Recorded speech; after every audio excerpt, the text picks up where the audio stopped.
2 kendaraan, bingung nih kendaraannya mau diapain. Ya sudah dijalanin aja sebagai taksi gelap lah. Itu yang nenek saya selalu ajarkan sebagai gas dan rem. Jadi sebelumnya itu kalau mau naik taksi itu argo mulut. Pak mau ke Blok M berapa? Dalam banget. Dalam banget pertanyaannya.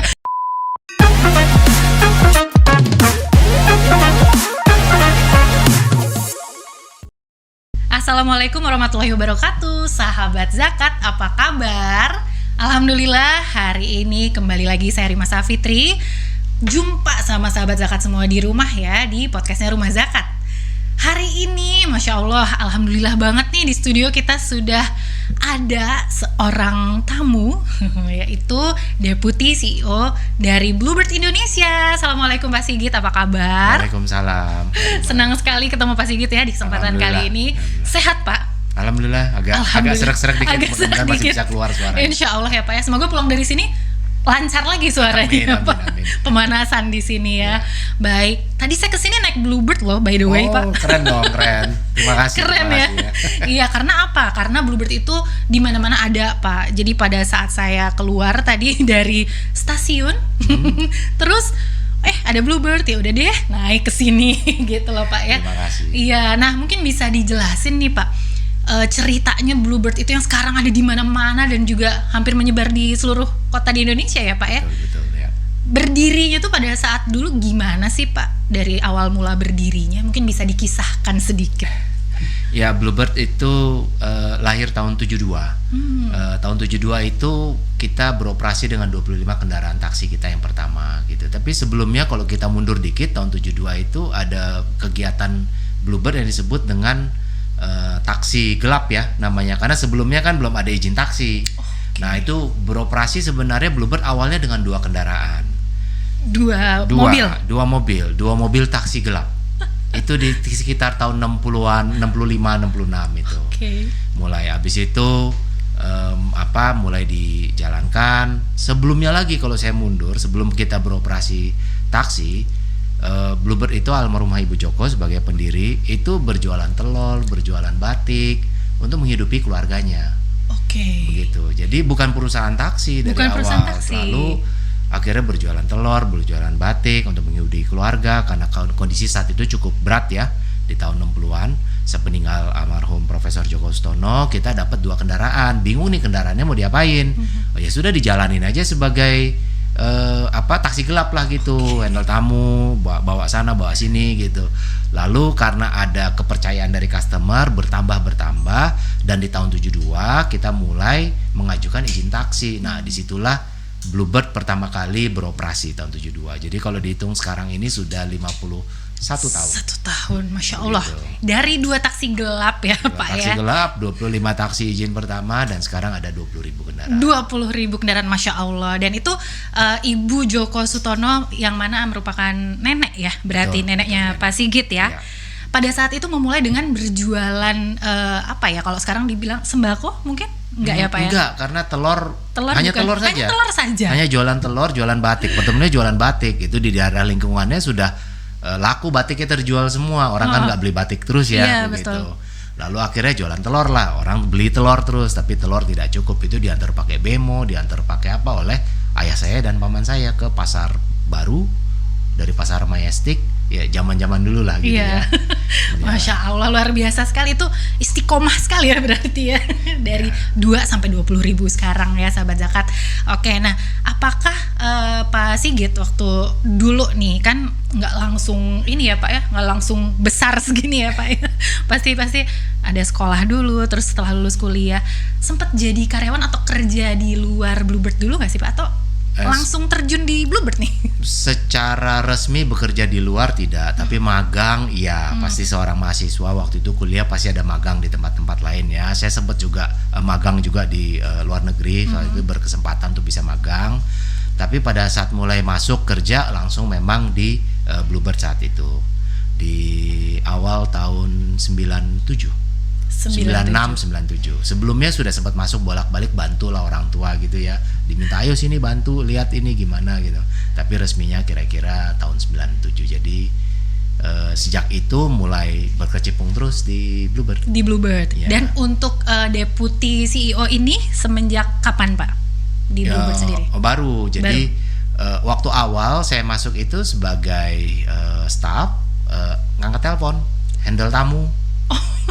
Kalau Bluebird kan bisa pesan taksi ya, bisa pesan telepon, yang ngangkat telepon gitu. Tanyain mau pesan kemana, alamatnya di mana, ya handle komplain. Lalu berada di lapangan, di pangkalan-pangkalan, handle taksi, lalu juga di bagian airport begitu ya, handle yang namanya kalau kita sebut di posisi Bluebird itu dispatcher lah ya. Dispatcher, bukan operator ya Pak? Bukan operator. Kalau operator yang di kantor pusat itu juga sama.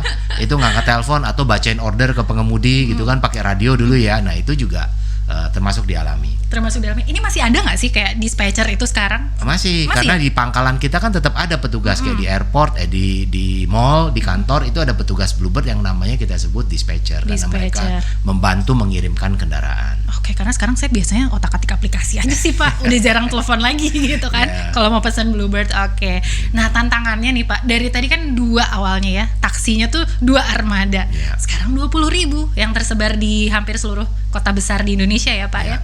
Tantangannya apa sih sebenarnya Pak dalam membesarkan gitu ya, atau mungkin dalam berbisnis di jasa transportasi seperti Bluebird ini? Wah ini bisa panjang. Bisa panjang, 4 SKS. Karena banyak problemnya ya kalau dalam transportasi itu, tantangannya mobil keluar baliknya tuh bisa nggak utuh barangnya gitu ya. Karena kan bisa diganti bannya, bisa diganti segala macam peralatan di luar, kan kita tidak tahu barangnya. Itu satu. Jadi kontrol ketat terhadap kendaraan kita yang keluar dan masuk itu perlu dijaga terus. Gitu. Semakin banyak kendaraan yang keluar, semakin perlu ketat penjagaan. Sehingga tantangan pertama adalah mengontrol bagaimana kendaraan itu tetap berada dalam kondisi yang baik, dengan barang yang baik, begitu kan ya. Karena kita bisa saja bannya diganti di tengah jalan, kita nggak tahu gitu kan. Nah kita harus punya sistem kontrol itu, jadi kontrol yang ketat terhadap aset. Tapi kedua, selain dari kontrol yang ketat, tantangan berikutnya adalah memastikan pelayanan itu bisa berjalan, karena kan mobil tidak bisa berjalan tanpa pengemudinya gitu. Nah pengemudi yang memberikan pelayanan, jadi tantangan yang lebih berat lagi dari kontrol adalah bagaimana memastikan pengemudi itu frontliner kita bisa memberikan layanan sesuai yang kita harapkan, sesuai yang memang kita standarkan gitu. Namanya juga manusia, kadang-kadang mudinya bisa up down gitu ada ya. Ada hilafnya ya Pak ya. Nah itu juga termasuk yang harus kita jaga, kita manage. Jadi memaintain manusianya itu sangat intens ya, harus dilakukan dari awal masuk, selama berjalan, nggak bisa sekali diajarin habis itu mengerti, diingatkan, ditegur, diapresiasi. Lalu kita butuh juga untuk menjalankan tugas itu perlu ada struktur manajemen yang juga mengatur, karena nggak bisa hanya sendiri saja yang diatur, harus ada dengan banyak orang yang lain, ada poolnya kita bagi. Jadi tantangannya adalah memang tadi memanage kendaraannya, memastikan kondisinya prima. Kedua, kalau untuk transportasi karena ini banyak juga handle dengan orang, ya paling berat menghandle manusianya. SDM berarti ya Pak ya. SDM. Kalau kita ngomong gitu ya. Ini ada yang menarik nih. Ngomong-ngomong tadi kan Bapak bilang kita harus ngatur pool kayak gitu ya. Beberapa hari lalu saya pernah lihat ya, ada FYP mampir di TikTok saya.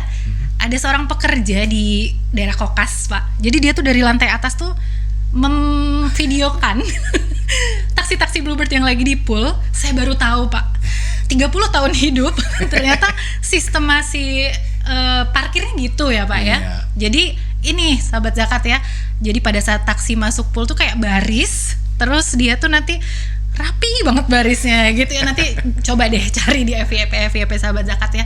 Nah itu emang dibikin seperti itu Pak sistemnya. Kita mendidik pengemudi, kita mendidik untuk mereka bisa berlatih dan mengerti yang namanya antri.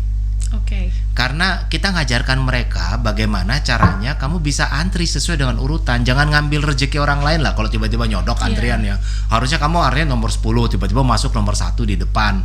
Itu kan apa ya, nyolong rezeki orang gitu ya. Oh harusnya kamu antri, kan orang budaya antri kita didik. di pool juga kita didik, di tempat segala macam yang memang kita berinteraksi dengan pengemudi kita selalu siapkan. Jadi itu menjadi pola hidup, gaya hidup pengemudi. Kalau masuk ke Bluebird, kalau antri di Bluebird semua pasti ada antrian, di pangkalan ada antri. Jadi mereka tanpa diatur mereka udah ngerti, oh masuk, oh pasti mereka tidak mau mengalahkan temannya yang lain. Jadi solidaritas itu yang kita juga bangun ya. Kebetulan tadi yang di TikTok itu Mbak Friska ya, salah saya juga sudah kontak ya Pak. Terima kasih, apresiasi, impress juga ngelihat oh ternyata begitu ya, memang satisfying Pak, menarik dan apa itulah yang memang saya apresiasi terhadap para pengemudi juga bisa menjalankan itu secara konsisten. Karena kalau kita lihat antrean itu bukan hanya ada di situ, di tempat lain, tapi memang tadi menghandle manusia itu dengan kita didik, kita berikan mereka ilmu-ilmu, kita berikan mereka bagaimana caranya berjalan bukan hanya di ujungnya saja, tapi sebelum memberikan pelayanan ada pendidikan yang kita berikan, termasuk pendidikan kejujuran, pendidikan terhadap integritas. Tadi dalam hal antri itu harus dijalankan di pool. Pada saat mereka juga mau ngambil mobil kendaraan, kalau misalnya ada antrian di operasi, biasanya orang-orang berkerubung gitu kan ya. Enggak, ini antri. Masya Allah. Siap gitu. Jadi emang para teman-teman driver Bluebird tuh harus sepagi mungkin ya Pak dari rumah kalau misalnya mau masuk ke pool gitu ya, supaya awal rezeki kan dibuka pagi hari ya. Betul. Jadi benar, saya percaya kata orang tua zaman dulu, bangunnya jangan siang-siang, nanti rezekinya dipatok ayam. Kalau ini bukan ayam, dipatok mobil lain. Kayak gitu ya sahabat zakatnya, luar biasa sekali ini. Wow, ini kayak banyak yang bisa kita gali dan penuh dengan value-value hidup gitu ya. Nah itu mungkin strateginya itu mungkin salah satu strategi yang sudah dilakukan Bluebird selama berapa tahun Pak, atau mungkin dari awal kemunculannya yang tadi antri di pool tadi? Memang kalau dilihat dari awal Bluebird itu mendidik ya. Jadi saya tidak tahu kalau disebut mulai kapan, tapi dari awal memang sejak kita beroperasi tahun 72 waktu itu sudah memang kita lakukan pendidikan buat pengemudi. Saat itu jadi supir taksi ataupun pengemudi taksi yang masuk itu melalui proses interview, melalui proses screening psikologi, lalu melalui proses dididik, dilatih sehari 2 hari gitu langsung. Ya saat itu mungkin orang banyak yang heran, yang ngapain sih jadi supir taksi udah bisa nyetir, sudah kamu narik taksi aja kan jalan. Tapi waktu itu konsepnya almarhum Bu Joko mengerti, karena beliau juga pendidik, beliau itu adalah dosen di Fakultas Hukum. Jadi memang ya biasanya mendidik, bukan pengusaha. Ya jadi dosen yang berusaha jadi pengusaha gitu ya. Jadi ya nggak tahu kenapa jalurnya Allah berikan ke sana lah. Iya, memang ya. Sudah jalannya gitu ya. Jadi memang yang dilatih manajemennya dengan pendidikan, begitu. Sangat penting terhadap hal itu. Jadi kalau dibilang sejak kapan, dari awal Bluebird tidak pernah tidak mendidik pengemudinya. Sejak dari pertama masuk, lalu berproses selama 3 bulan, 6 bulan, 1 tahun refresh training. Ada kelompok-kelompok grup juga yang memang melakukan briefing, memberikan feedback gitu. Itu berjalan terus sejak awal. Oke, nggak heran lah ya, sahabat zakatnya ini luar biasa sekali gitu, ilmu dan adabnya jalan banget nih di Bluebird ya. Oke Pak, Bluebird itu dari tahun 72 sampai sekarang 51 tahun ya. Strategi apa sih yang dipakai Bluebird sehingga bisa bertahan ya Pak ya? Kan kita sudah melewati pandemi nih 3 tahun kemarin. Itu wow, saya kalau ketemu sama teman-teman driver tuh, saya baru dapat penumpang 1 Mbak, sedih banget gitu. Itu kan kayak bener-bener kaget ya, siapa yang mau gitu ya Pak. Dan mungkin dulu ada tragedi tahun 98 atau mungkin keadaan-keadaan genting gitu. Strateginya gimana sih Pak Bluebird untuk bertahan? Ya tiap zaman berbeda ya. Tapi kira-kira kalau ditarik benang merahnya adalah kemampuan beradaptasi, adaptability. Itu satu. Itu berhubungan juga, kalau dulu nama kerennya adaptasi, kalau sekarang bertransformasi begitu ya. Dan lebih keren lagi namanya digital transformation gitu ya, namanya di digital. Gen Z. Tapi transformasi itu tidak harus selalu digital, dan Bluebird melakukan transformasi ataupun adaptasi itu sesuai dengan zamannya. Sejak awal tahun 72 kita mulai dengan taksi yang berargometer pertama.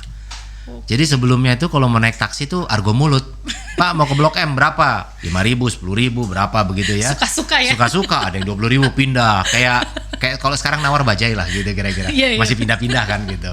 Walaupun sudah ketahuan ojek pangkalan gitu ya begitu. Nah, akhirnya ada beradaptasi terhadap pelayanan, memberikan pelayanan gitu. Jadi kedua di era berikutnya juga mulai masuk dengan sistem digitalisasi dengan adanya GPS, komputerisasi begitu. Dan yang terakhir tentunya semakin banyak tantangan dari sisi digital. Jadi adanya aplikasi, adanya pembayaran non tunai, dan itu merupakan strategi Bluebird untuk terus bisa beradaptasi. Simpelnya kalau kita sebut tadi transformasi dan adaptasi itu kita turunkan dalam bentuk 3M. Multi channel, multi payment, multi product. Jadi multi channel Bluebird bisa diakses oleh channel apapun. Makanya tetap masih bisa telepon dari stasiun kereta tadi masih ada, ya kan? Di offline channel kalau kita sebut, walaupun dari aplikasi pesaing juga ada, aplikasi yang lain juga ada. Itu multi channel. Multi payment, mau bayar cash boleh, mau bayar pakai non tunai juga boleh, mau bayar pakai e-money yang lain juga bisa begitu. Multi produk kita banyak dalam satu platform yang bisa diakses. Jadi kira-kira itu turunan dari sisi kerennya kalau namanya sekarang digital transformation, kita turunkan dalam bentuk 3M tersebut. 3M berarti ya itu kata kuncinya ya seperti itu 3M ya. Dan ini mungkin yang membedakan layanan Bluebird nih Pak sama metode transportasi lainnya. Kan sekarang banyak banget ya Pak ya, udah banyak pilihan gitu. Tapi saya tetap cinta Bluebird Pak, karena ramah-ramah gitu loh. Teman-teman driver Bluebird tuh teman cerita di perjalanan yang mengasyikkan gitu. Apakah itu salah satu kuncinya? Nah, mungkin apa sih Pak perbedaannya sama yang sekarang metode transportasi yang menjamur itu? Kalau saya melihat mungkin salah satunya adalah pelayanan dan pendidikannya ya gitu. Jadi karena memang kita fokus pada pelayanan, kita bukan fokus pada harga yang termurah. Buat kami melihat harga dan kami juga memberikan edukasi tersebut, bukan harganya yang murah tapi nilainya yang pas. Jadi suatu pelayanan itu ada nilainya, value kita sebut, value for money lah istilahnya kalau dalam ekonomi ya. Jadi kalau memang mau pelayanannya yang memang sekian ya inilah harga yang memang perlu dibayar. Kan masing-masing customer punya preferensi. Ada yang mau pelayanan yang baik, ada yang mau harganya murah, nggak penting pelayanannya. Jadi itu satu pembeda, kita fokus pada pelayanan. Sehingga itu juga mungkin kalau flashback terhadap pertanyaan berikutnya, bagaimana kita bisa bertahan dan melewati transformasi tersebut, karena kita fokus terus pada pelayanan pertama. Pasang AC, pasang GPS, pasang training center yang lebih baik, berubah komputerisasi, pakai aplikasi, tujuannya untuk mempertahankan dan meningkatkan pelayanan ke customer gitu. Side effect-nya kalau kita bisa jadi lebih murah ataupun bisa jadi lebih efisien, itu side effect yang harus bisa didapat juga dalam proses meningkatkan itu. Jadi kalau dilihat perbedaannya yang cukup bisa terlihat dan tadi customer bisa lihat perbedaan khususnya adalah dari sisi pelayanan, itu membedakan pertama.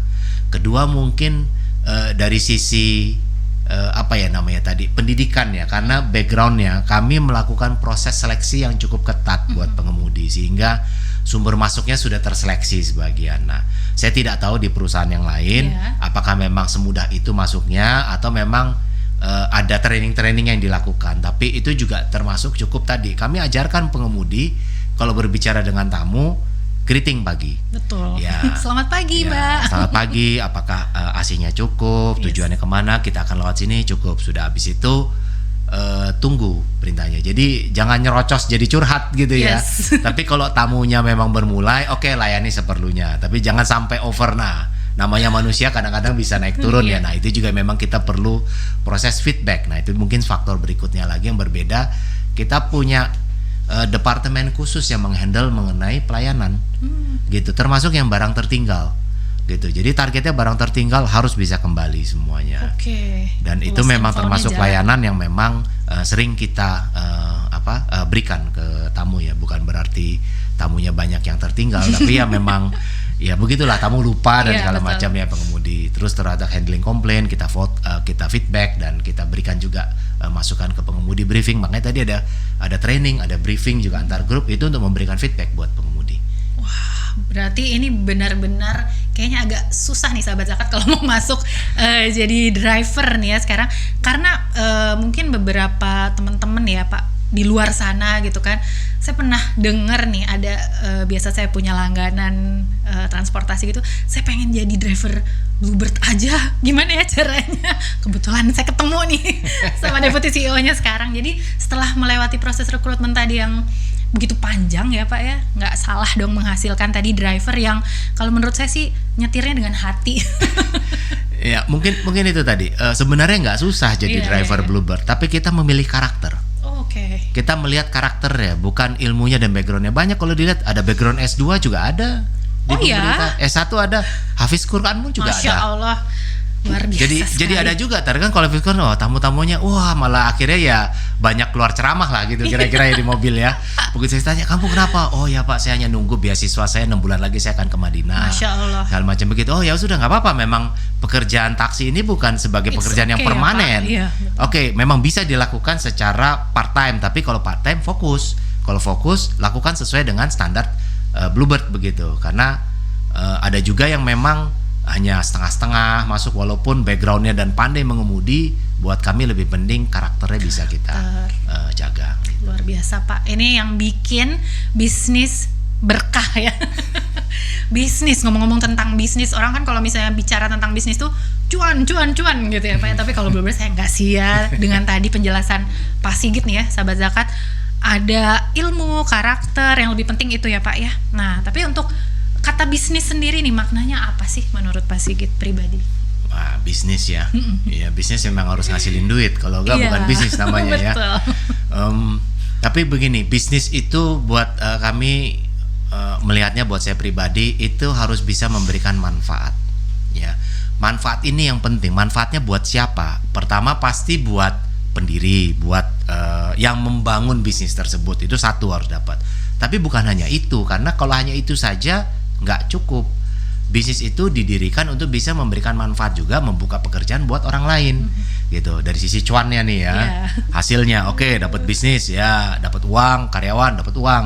Tapi selain itu juga harus bisa memberikan nilai-nilai lebih manfaatnya, karena manfaat bukan hanya didapat dari sisi uang, tapi manfaat pendidikan tadi. Kita melatih pengemudi untuk tertib, untuk disiplin. Kami mengharapkan pengemudi itu juga bisa menularkan kedisiplinan, kerja keras, nilai-nilai Bluebird itu terhadap keluarga-keluarganya. Kita punya 25.000 pengemudi. Satu pengemudi misalnya punya keluarga 3, satu suami atau istri, punya 2 anak gitu. Jadi ada minimal 75.000 orang yang dia latih dong. Kalau dia didapatkan ilmunya dari Bluebird adalah antri, budaya kerja keras, disiplin, bangun pagi, mudah-mudahan manfaat itu juga bisa dia tularkan. Nah yang lebih baik lagi adalah kalau kita berikan manfaat ilmu, dia bisa jalankan ilmunya, karena ilmunya kan nggak habis gitu. Betul. Ilmu Bluebird ngajarin dia disiplin, ya semua orang bisa ngajarin disiplin, tapi kalau dia bisa mengajarkan yang lain kan kita lihat selain dapat duit ya pahalanya lebih banyak lah gitu. Insya Allah itu yang penting ya Pak ya. Seperti itu. Tapi uangnya penting juga. Uangnya penting juga. Karena kan betul. kita juga perlu untuk membesarkan bisnisnya. Iya ya, betul gitu. sekali. Tapi memang luar biasa banget ini ya sahabat zakat. Jadi ada fondasi ilmu tadi ya Pak ya, di samping cuan. Tapi memang luar biasa banget deh. Nah untuk 25.000 pengemudi itu berapa persen wanita Pak? Karena saya wanita, jadi saya mau tanya nih untuk lady drivernya gitu. Ada nggak sih Pak? Saya belum pernah dapat soalnya Pak. Kita ada 21.000 pengemudi, 21.000 pengemudi dan 4.000-an karyawan kira-kira ya. Jadi total 25.000. Yang wanita ada, kalau yang pengemudi itu kira-kira ada hampir 100 ya. Begitu. Wanita, pengemudi wanita. Jumlahnya memang tidak banyak. Karena memang dasarnya by default secara umum tugas mengemudi biasanya bukan dilakukan oleh banyak wanita begitu. Tapi justru kita mengencourage dan menerima karena tidak pernah kita tolak gitu wanita untuk masuk, tapi memang jumlahnya memang sedikit ya.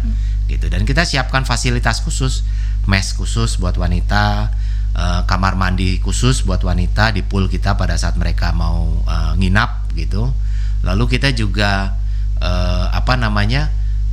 berikan standar baju khusus yang mereka pakai gitu. Kalau mereka pakai hijab ya mereka ya boleh standarnya seperti ini begitu. Hal-hal seperti itulah kita berikan.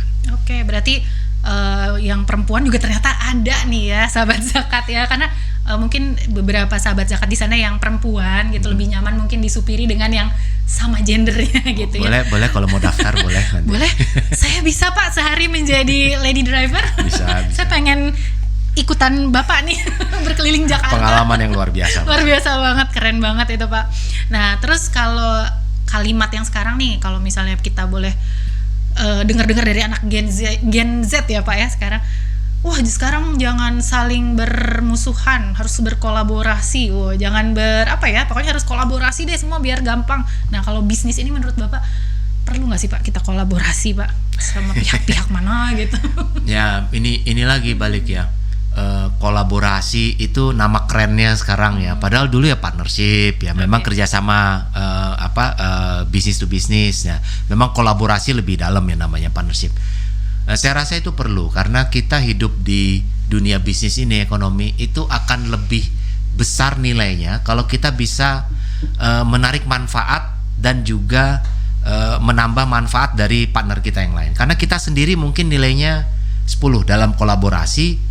Kalau kita ngelihat kita nilainya 10, yang lain nilainya 10, kalau matematika 10 tambah 10 20.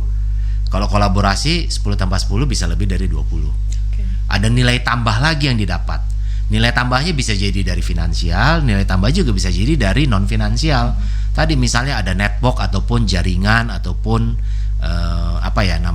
rekanan yang lain yang bisa dibuka dengan partnership tersebut. Jadi kolaborasi itu sudah zaman yang sekarang harus dijalani lah, harus bisa terima. Hanya memang perlu berhati-hati dalam hal memilih partner ataupun berkolaborasi dengan siapa. Karena yang namanya kolaborasi harus bisa memberikan win-win, bukan win-lose. Oke, gitu. Win-win ya, catat ya sahabat zakat ya.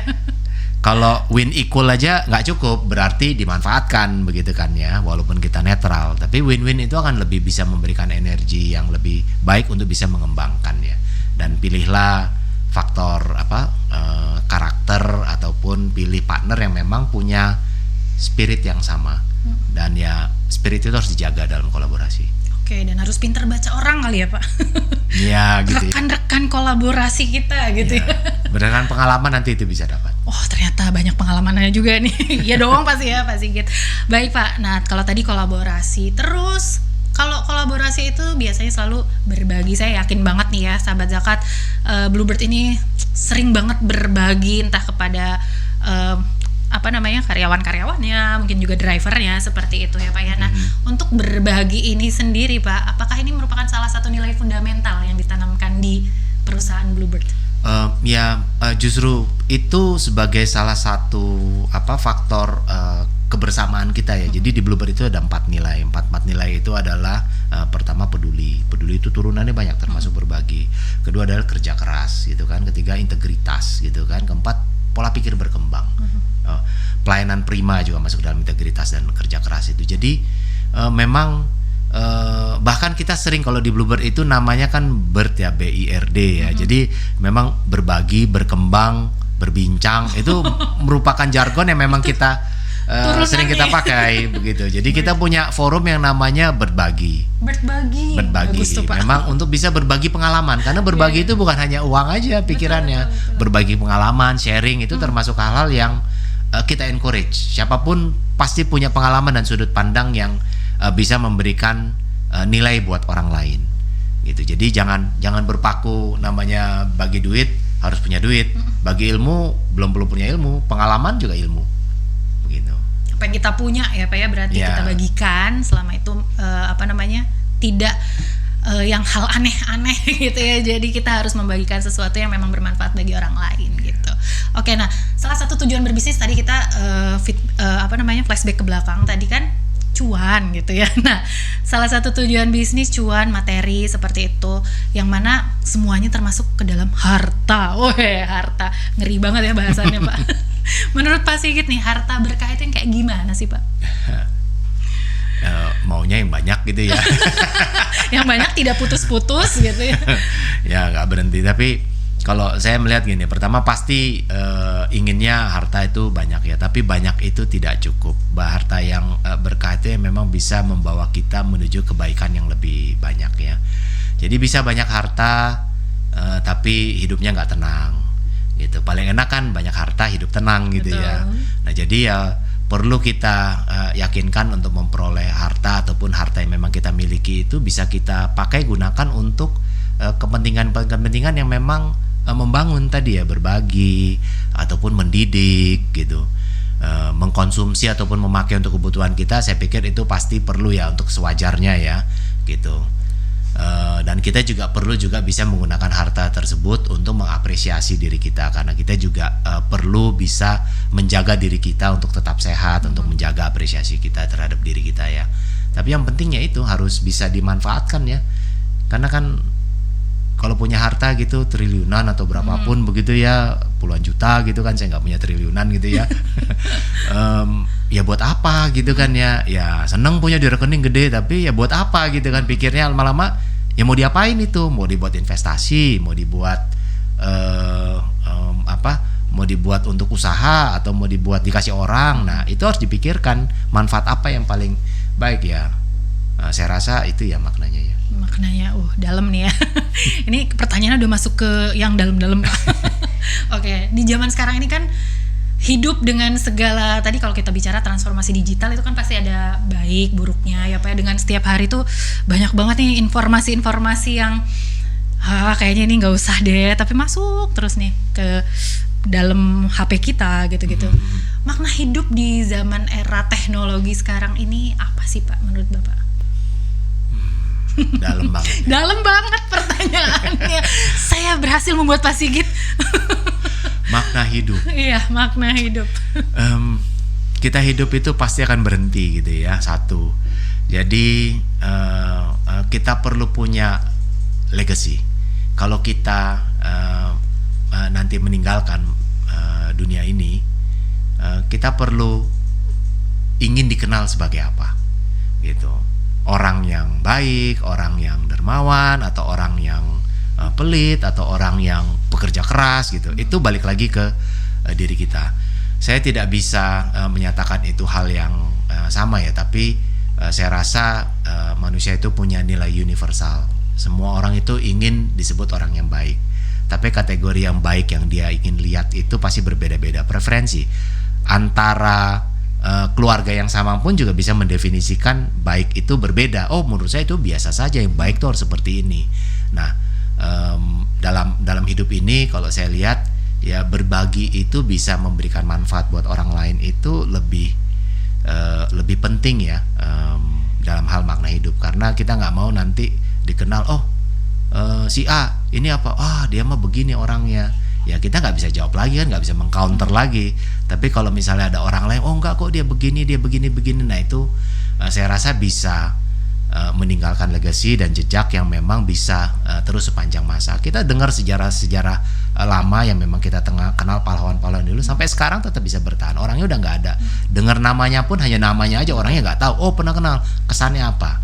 Nah saya rasa kalau kita bisa merefleksikan diri kita sejauh tersebut, bahwa nanti beberapa puluh tahun ke depan walaupun kita tidak ada, nilai-nilai kita masih tetap bisa dipertahankan. Saya pikir itu nilai hidup yang cukup tinggi ya, bisa dipakai. Karena hartanya habis, belum tentu ditinggalin buat yang lain bisa bertahan 5 generasi. Betul. Belum tahu juga. Tapi kalau nilainya terbukti bisa tinggal cukup lama. Value-nya masih tetap tertanam ya. Ngomong-ngomong nih, saya penasaran nih. Ingat nggak Pak Sigit dulu value hidup apa, atau mungkin ada nasihat apa yang pernah disampaikan Oma Joko Sutono kepada Pak Sigit muda atau masih kecil gitu, yang kan kadang kalau kita sama orang tua tuh suka diulang-ulang sehingga menjadi tertanam di bawah sadar gitu ya. Apa sih kira-kira? Satu mungkin nilai-nilai yang memang sering ditanamkan, kerja keras gitu ya, belajar yang benar, itu umum ya, saya rasa ya. Hal-hal yang memang sering diajarkan dan dilihat itu ada satu makna yang memang penting buat saya pertama, tapi itu juga umum, tapi buat saya cukup mengena karena disampaikan oleh nenek saya langsung ya. Kalau intinya bersyukur gitu ya. Kamu kalau mau naik tingkat lebih tinggi, kamu lihat yang di atas gitu, usaha terus, tapi jangan lupa ngelihat yang ke bawah gitu.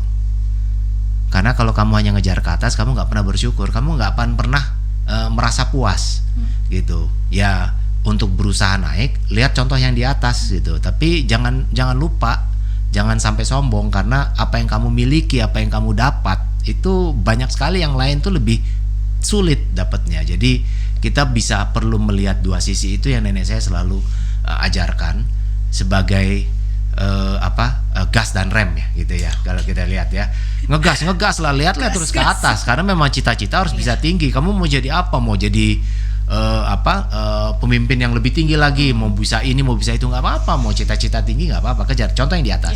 Tapi jangan lupa lihat yang di bawah. Kalau kamu nggak capai, kamu punya remnya, jangan sampai kelewatan lah gitu sampai akhirnya jadi sombong. Banyak loh teman-teman ataupun rekan-rekan ataupun juga keluarga yang lain yang memang kondisinya secara ekonomi, secara apapun itu lebih rendah dari kamu. Jadi itu cukup mendalam ya buat saya. Masya Allah ya, mudah-mudahan itu bisa ini juga nih buat sahabat zakat di rumah, jadi semacam gas dan rem ya Pak Sigit ya. Ini baru nih falsafah teman-teman, falsafah gas dan rem. Karena hari ini kebetulan kita sama Bluebird ya. Falsafah gas dan rem. Oke, dari 97 ya, dari tahun 97 sampai sekarang 26 tahun ya Pak di Bluebird ya. Tahun. Hal bahagia apa sih yang pernah gitu yang keinget? Saya yakin pasti banyak banget lah momen-momen bahagia nih Pak Sigit alami bersama dengan jajaran Bluebird Indonesia ya Pak ya. Tapi kalau boleh satu aja Pak yang the most happiest moment gitu selama di Bluebird. Ya cukup banyak memang ya, karena pengalamannya juga, kerjanya juga cukup lama ya. Nah, tapi setiap momen yang memang saya dengar, kalau misalnya saya misalnya gini, hadir ke kawinan anak dari pengemudi. Oke. Gitu. Dan akhirnya momen itu berbekas. Nah, buat saya itu senang banget karena itu kan kehadiran ya. Begitu. Buat dia tuh penting sekali. Gitu. Buat kami kadang-kadang juga kalau kita datang, aduh daerahnya jauh, kita harus habiskan waktu yang lama gitu. Tapi saya merasa nilai yang saya jalankan itu sangat besar nilainya, karena dia akan ingat seumur hidup. Itu satu. Jadi itu membuat saya, dan saya encourage juga teman-teman dan kantor itu juga, kalau ada hal seperti itu datang, karena nilainya lebih. Kamu kan hanya menghabiskan waktu, kamu hanya menghabiskan momen yang lainnya gitu. Keluar biaya juga nggak banyak gitu kan ya, tapi kedatangan, kedekatan, dan intinya kedekatan dengan pengemudi ataupun dengan karyawan, dan juga beyond that ya, di keluarganya, sampai bisa ingat dengan kita yang berada di kantor manajemen, itu memberikan nilai lebih dan kebahagiaan yang besar, karena kita tahu bahwa dia bukan hanya bekerja, dia menjadi satu keluarga besar dengan kita. Karena keluarganya pun juga ngerti dengan kita dan merasa diapresiasi. Kalau nggak kan ya bapaknya atau ibunya yang kerja aja, anaknya dan istrinya ya sudah nggak apa-apa gitu kerja. Jadi itu satu momen yang setiap ada momen yang seperti itu kita dengar masuk gitu, saya dengar tuh waktu itu gini. Nah itu alhamdulillah ya Mbak Adi, berarti apa yang dulu kita jalankan itu punya makna yang mendalam buat mereka gitu. Wah, luar biasa sekali kehadiran berarti ya. Ya, presensi ya. Presensi itu merupakan satu momen, karena kan waktu nggak bisa dibeli lagi ya Pak ya. Jadi mungkin kehadiran dari Pak Sigit atau teman-teman dari Bluebird tuh bisa sangat berbekas ya di hati para driver dan juga keluarganya. Luar biasa ya sekarang. Oke Pak, dan tadi pengalaman bahagia gitu. Kalau mengharukan apa nih Pak selama di Bluebird gitu? Mengharukan tuh lebih ke yang aduh sedih nih, nggak bisa nih. Banyak ya, terkadang kalau berpikir yang mengharukan itu banyak. Misalnya kesulitan buat pengemudi itu untuk tadi sempat dijawab, wah ini udah seharian baru dapat satu tamu begitu ya. Nah itu terkadang kita berpikir dan jadi sedih. Kita melihat oh ya harusnya caranya ini gitu. Tapi terkadang ngalamin bahwa nyari tamu susah, sama bilang harusnya ya mengerti lah, itu tuh hal yang berbeda ya gitu. Jadi memang terkadang itu cukup menguras hati ya, bukan pertama menguras pikiran, kedua menguras hati. Gimana ya caranya untuk membuat pekerjaan mereka itu lebih ringan gitu. Jangan sampai mereka berpikir aduh sulit nih, masa depan nggak ada. Nah itu membuat kita sedih. Kedua, kalau kita juga mendengar memang ada hal yang menyulitkan buat mereka, padahal sebenarnya sistem kita ada, SOP nggak jalan dan hal itu ya. biasanya saya turun langsung dan juga kita urut tuh dari bawah sampai atas itu apa saja proses yang memang akhirnya kita perlu review perbaiki. Nah itu terkadang membuat bukan menggurus pikiran, menggurus hati, capek banget.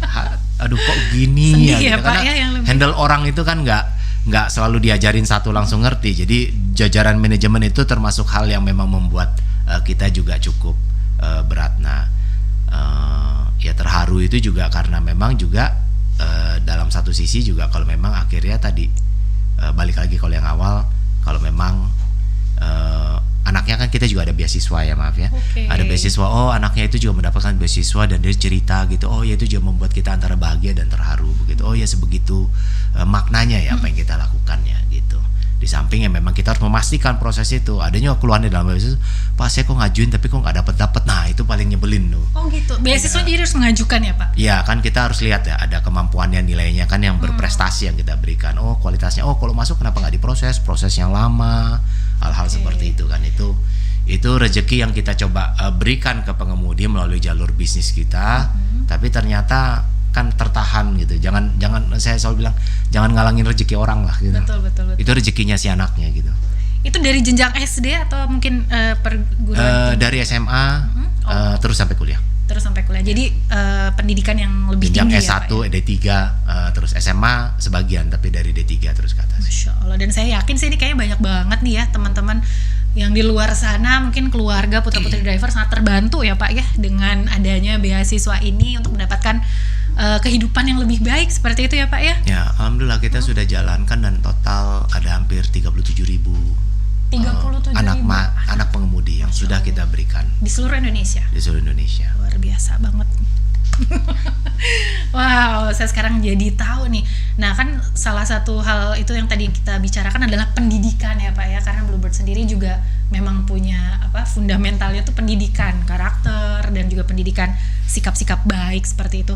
Pendidikan tuh apakah bisa memerdekakan seseorang dari yang namanya kemiskinan atau mungkin kehidupan yang mungkin kayak kehidupan tidak berpihak kepada saya gitu. Apa sih Pak makna kemerdekaan menurut Pak Sigit? Ya harus bisa ini ya, mandiri ya. Merdeka berarti kita punya kemampuan untuk mengambil keputusan untuk diri kita. Itu satu ya mungkin ya.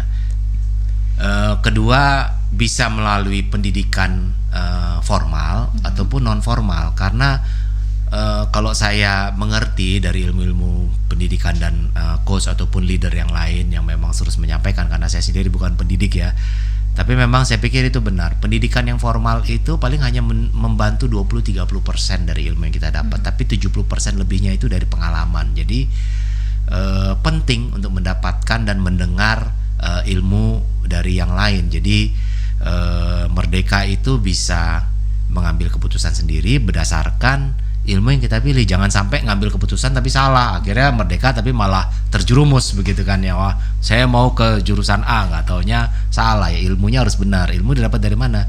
Dari pendidikan. Pendidikan dari mana? Dari pengalaman dan juga dari formal. Dua-duanya cukup penting gitu. Oke, wah. Nah kalau tadi berarti kan memberikan beasiswa buat anak-anak driver nih ya Pak ya. Nah pasti dong ada family values nih yang diterapkan di Bluebird gitu ya Pak ya. Nah itu seberapa penting sih Pak keluarga para driver itu untuk menjadi bukan tanggungan sih, perannya tuh untuk kesuksesan dari driver-drivernya sendiri. Seberapa penting Pak peran? Itu cukup penting.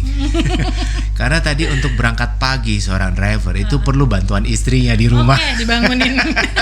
Alarm HP nggak cukup ya Pak? Alarm kadang nggak cukup. Jadi kita encourage jadi kita ada momen beberapa saat itu istri pengemudi kita panggil ke kantor. Kita ajarkan bagaimana suaminya, bapaknya ini pengemudi mendapatkan nafkah.